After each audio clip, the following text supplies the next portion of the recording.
The word jihad is mentioned in the Quran about 41 times. The words mercy, peace, and compassion are mentioned about 355 times. Yes, come in.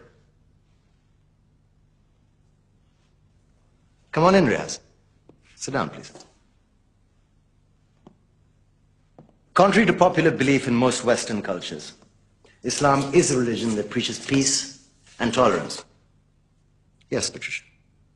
If Islam truly is a religion that preaches peace, then how come the world's most troubled spots, the West Bank, Afghanistan, Pakistan, Iraq, they're all plagued with Islamic terrorism? Well, that depends on your definition of terrorism. Some might argue that the U.S. invasions of countries like Iraq and Afghanistan are also acts of terrorism. Those were acts of war to get rid of despotic regimes. Or a means of getting at a country's oil.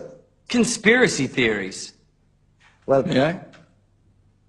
Yes, please. Go ahead, Reza. Mr. Khan is right. I mean, if we're talking about terrorists, the world's biggest terrorists are the white superpowers. Come on now. No, really, stop and think about it. Explain 9/11. Okay. Do you know how many people died in the Twin Towers strike? Around 3,000. And do you have any idea how many people died in the bombing of Afghanistan? Take a wild guess. More than 15,000 people died.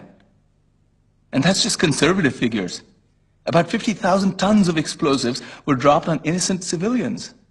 Men, women, children. Yeah, but that was because of the Taliban. Now that you brought it up, did you know that the Taliban was a creation of the CIA to fight the Russians? Whatever. They were still harboring terrorists. Yeah, right. Terrorists that were never found. Just like the weapons of mass destruction that were never found in Iraq. Do you want to get into the death toll in Iraq? 500,000 civilians and counting. And what do Britain and America say when they don't find these weapons? It's simple.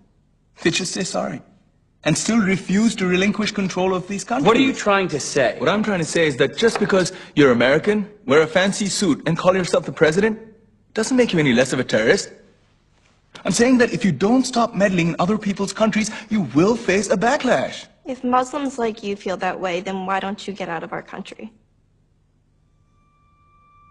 We will. As soon as you promise to leave ours.